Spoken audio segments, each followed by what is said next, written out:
งาดมาดอยที่บิวจานเนี่ยอันเดียค่ะยาวนึงมาเป็นเนี่ยจกุมาหรอที่กาเขาเจนี่กาจ้าเจอิชาเดียค่ะโลมังจ่าชนเนี่ยผู้มาเคยเนี่ยอยู่เนี่ยน่าโยชาเจน่าโยชาน่าก็มาอยู่เนี่ยมังจ่าอีกาเล่จ่าเจแล้วหมดชอแล้วนัวแล้วเจมินเนี่ยก็ชาเนี่ยเธอแล้วชอเรามาเด็ดดูเนี่ยจอจานเนี่ยชาเนี่ยเธอเจอยู่เนี่ยน่าน้อเจเล่นอยู่เนี่ยแล้วเจที่กันน่ะงานน่ะ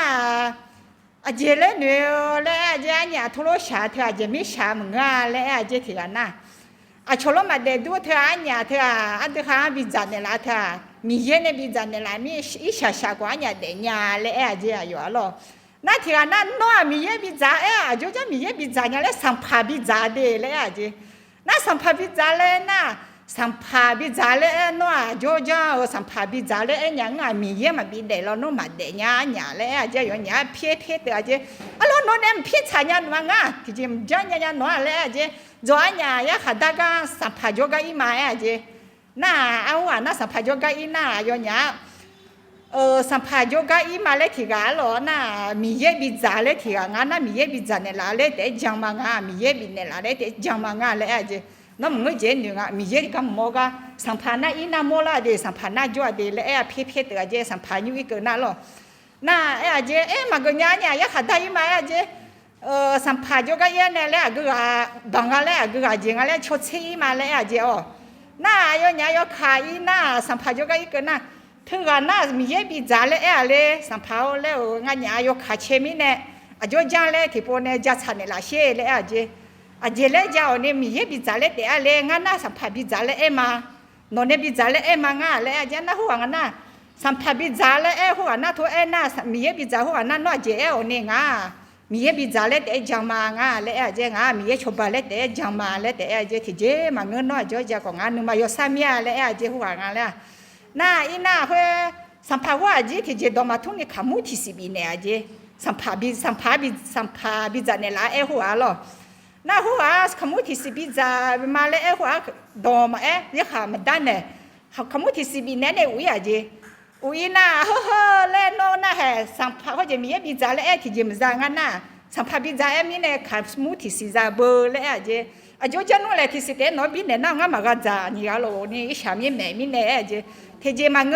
เจงามีเยบิจาเลยแต่จามีเนี่ยมีเยบิจาเดมังมีเยบิเดนเนี่ยละมีเลยเจน่าที่ใครพายิน่าที่เจมังกันยังมีแม่บ้านตานี่ก่อนนี่เลยน่าจ้าน่าที่เพจจ้าเบียน่าหัวน่าคือข้าจ้าเจน่ามีเยเนี่ยบิจาหัวน่าโยห่อจ่อแม่เจอะโลยันนี่ก็มีเนี่ยที่ก็โลอีมีเนี่ยงั้นจ้าก็น้องแม่เบื่อท่าเลยเนี่ยอายุเนี่ยจ้าเขาพอหน้าชิวมาเจน่า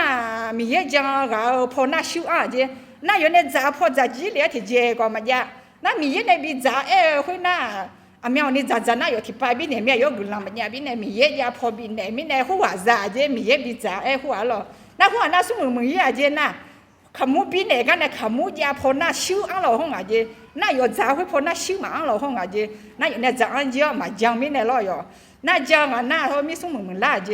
ทำไมดีๆงูก็ออกจากงานแล้วเนี่ยยาลงงูจะไม่จังกันน่าเจคนนี้มาจังถ้าใครเดียวว่าน่านี่งาสักขี้ขันที่เจน่างาคำว่ามีเยจังเถอะอยู่โลอยู่มือพักเลยจังนึกมาอันน่าสัวก็ปูน่าจามชาน่าโมเมเลยโลจามเลยโลอยู่จีน่าจาโลหุ่นน่างาไปทนอยู่แล้วเนี่ยงาสุ่มเสียไปเนี่ยหลังกับบิวหลังงานเนี่ยทับบิวถ้าบิวหน้างานนึงมาแล้วคุยเรื่องอยู่เรื่องงานหลังเงินทุนน้ำมึงจ่อจ้าเนี่ยผังงานเธอหลังเงินยี่มาอย่างง่ายอินาปุ๋ยโดจิฉลาแล้วงาดามีเยอะกุนชาเนี่ยจะปุ๋ยพอมาเธอเฮ้งากุนชาเนี่ยยาช่วงอีตัวหน้างานเป็นอะไรชิพนั่นดูแลเลยจะเจอยาเราเข้ามาแล้วงานแบบบอที่บออย่าคุยอันนี้ปุ่มสิ่งอ่ะชูโฟยมามั่วเลยน่ากุนชางานเนี่ยอีน่างานแบบเราเรียกก็คือคาถาคุยเดี๋ยวจะพังห้องเนี่ยฮ่าอุ้ยลายอยู่เขาเจล่ะลายอยู่นานๆแล้วยังอะไรสักสูก็ลูกเขาเจก็มาทำพังแล้วถ้าไม่ได้งานจังดูเนี่ยเราอันน่าจังสิพวกอันนั้นงานกุลามาชาลอนมาโม่ผ่านเลยหนึ่งยังทุนนี่ดูแลเลยงานแบบฮ่าส่งเสียแบบเนี่ยหลังเขาทับอยู่ถาวเพื่อเงี้ยฐานเนี่ยก็ปูห้ามซะปูด้วยเจ้าก็ปูด้วยข้าวแล้วไอ้ข้าวปูไก่ก็น่าก็ปูโทษนี่我个那种的东西多能他个米个那下的不一嘛来女啊，嘿俺的都来了个家了，我个场地好用啊，我家里哈我个俺们不么些好嘛，好么家里。